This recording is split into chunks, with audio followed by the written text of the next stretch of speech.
O.P.S. is the name of the book. Stephen Frantzich, who is a professor at the U.S. Naval Academy, is the author. Dr. Frantzich, what does O.P.S. as an acronym stand for? Observing Our Politicians Stumble.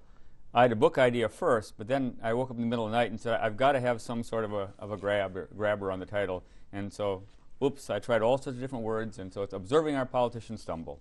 And why did you write a book about stumbles? Well, I looked over recent political campaigns and said, what do we remember? And when we tend to remember those places where candidates made a mistake. And I wanted to look at the question of how many of these mistakes were fatal. How do some candidates overcome the mistakes? What kind of mistakes do we remember? What kind we don't remember? And I also wanted to look at the whole question of how that dominates campaign coverage as opposed to issues or performance of candidates, the other things that we think that we're doing in a campaign. Well, let's start with campaign cover. Let's start with the media. Let's start with Mitt Romney, 47%, and Barack Obama, cling to guns and religion. What was the media coverage like on those two events? Well, I actually looked at it. In fact, this morning I just ran the 47%, and I asked two questions. One is, how much depth does it get? How many media outlets cover the story? And then, what's the shelf life? Does it last a day, a week, or a month? The guns was a relatively short, maybe 3-week kind of life. Big peak, talked about it a lot.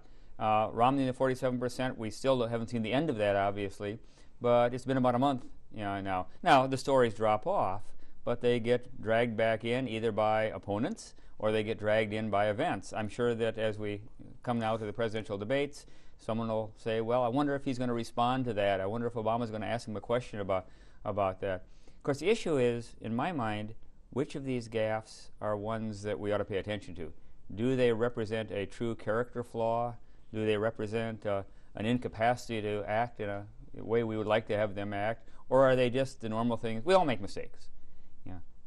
Political candidates, though, have them kind of hanging out there in the public. And now, with the internet and YouTube and places like that, they not only distributed more broadly and more quickly, there also is an archival capability. So we can go back and find out what Barack Obama said in 1998 or what Mitt Romney said in May, that, by the way, there was not one bit of coverage of 47% in May. It was a public event, it was a fundraising event, but nobody told that story to the media back in May. It wasn't until the video popped up that it comes back into the process in late August, early September. So, what mistakes have politicians made in the past that you document in O.P.S. that are fatal? Fatal, okay. Well, I think, let me kind of work from the current backwards a little bit.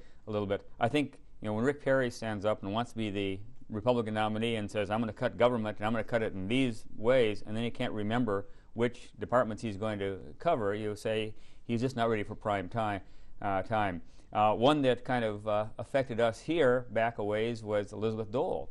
Elizabeth Dole came here to speak, was not well briefed by her staff. So first of all, she didn't realize that it was a conference where a lot of civilian students, so her whole speech was aimed at the midshipmen who were there, but she kind of talked over the heads of the people who are going to be asking most of the questions from the floor. And then she just misinterpreted a question. She was asked a question. She had been very good, by the way, when she spoke at the Republican convention. She was seen as this person who could wander around the audience and just had the media in her hand. And she did a very stiff kind of a speech, and someone asked her a question about whether she would send her son to Bosnia. She was going to Bosnia a few weeks later to kind of look at what was going on and bolster her foreign policy position. But she took it as a personal question. And you could almost see in her face the fact of the regret that she and Bob Dole had never had a child. And she said, well, we've never had children, I really can't answer. Well, the student was asking an abstract kind of a question. Well, the next day the media said, she's not really ready for the campaign trail because she's not talking like a candidate, she's talking in this personal way, and all of a sudden within 3 weeks her campaign had just kind of folded. I think Michael Dukakis's problem in terms of the presidential debates when he was asked about what he would do if his wife was raped, and he gave a very lawyerly kind of an answer, a defense of his opposition to capital punishment, and all of a sudden we said, does this guy have a human side at all? So I think it's those things that kind of we kind of see into the capabilities or see into the character of the individual. I think Al Gore was hurt, over the years, not because of one event, but because of his kind of being pointed out as a serial exaggerator. Any one of those stories, I mean, you could explain away, he never said he invented the internet. He said he helped create the internet. I mean, we have the perception of him being in a laboratory, sitting on the computer and doing it. I mean, he was very important in terms of creating the ARPANET, which became the internet from legislation. But he had that story. Then he had a story about he and his wife were the models for the book Love Story, and that the author said, no, that's not really quite true. And so he kind of linked all these together and said, okay, he's a kind of a serial exaggerator, and I think that hurt him in the long run. Then why do the gaffes or mistakes of a President Bill Clinton, a President George W. Bush, drunken driving right before 2000, why are those not fatal mistakes? Well, I think there's two things going on. I think one is what else is going on in the world at the time. John McCain made a comment about he asked a question about what should we do in Iran, and someone said, shouldn't we send an airmail message, a bomb, obviously? And he went on saying, bomb, bomb, bomb Iran, and it was a 3-day wonder. Very few people remember that a lot of coverage, but a lot of other things were happening in the world at the time, and it got crowded out in the process, and no one kind of carried it on. I compare that, for example, to Hillary Clinton's statement about being under fire in Bosnia. She repeated time after time after time until the media started to say, well, is this really true? And all of a sudden they pulled up the pictures of her being greeted at the airport by a little girl with a bunch of flowers, and the general who was on the ground said, no, there wasn't any fire. And then the Obama people started to feed the media and say, you might want to look at her credibility on these things. And it was so dramatic that, we don't like people to lie to us.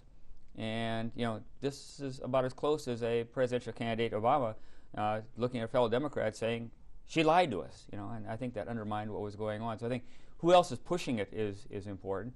And I think isn't it explainable? I mean, if you have a candidate who is in Sioux Falls, South Dakota, and they've been on the campaign trail all day, they're exhausted, they've made 12 different stops, and they say it's so nice to be here in Oklahoma City, well, we kind of pass that off and say, well, it doesn't make a great deal of difference, where they are or they think they are at that point in time.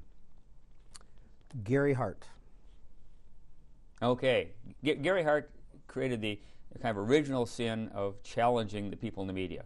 There were all the stories. I think most of the people in the media knew that he ran around a bit, but rather than just letting it go at that, and you have to remember we're at a time where the media didn't look into that so carefully. There was a backstage area. I don't think, one of the problems I think we have today is politicians don't have no backstage area. Whatever they do, wherever is realistic, valid to be covered. But that wasn't the case at that point in time. But he challenged the media. He said, well, you go out and you prove this sort of stuff. And so a reporter from a Florida newspaper hid out in the bushes in southwest Washington and saw his girlfriend come in late at night and leave early the next morning. It wasn't too hard for him to guess that she was not probably cleaning the floors or cooking an all-night dinner. And so you don't challenge the media, and you don't try to pretend to be something you aren't. Political science professor Stephen Frantzich, his most recent book is O.O.P.S. And again, I have to, observing our politicians stumble, I had to double check that. Dr. Frantzich, how many books have you written? What are the topics? This is 17 of original books, but if you start counting, the second editions, and it's 27, but anyway, you can always lie with statistics.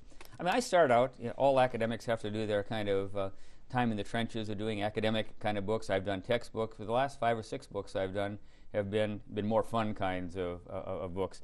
The one just prior to this, I did one called Honored Guests, where I profiled all the people that presidents have mentioned in their State of the Union message. Today we're used to that, a president pointing up and using someone as an example. That was not done until Ronald Reagan did it for the first time, and virtually every president since that has used these people as an example of their political goals and their sorts of philosophy. So I'd fund that one. Close to home, I did a biography of Brian Lamb. I'd done a lot of work with educators in C-SPAN, and people kept saying, well, what is the real Brian Lamb like? And he did not want a biography done. And I pumped him and I pumped him. And I finally got a contract to do one, and I finally came in and I said, well, what do you think? And he said, well, I guess I'd let you do it. I can't say no. I start this station.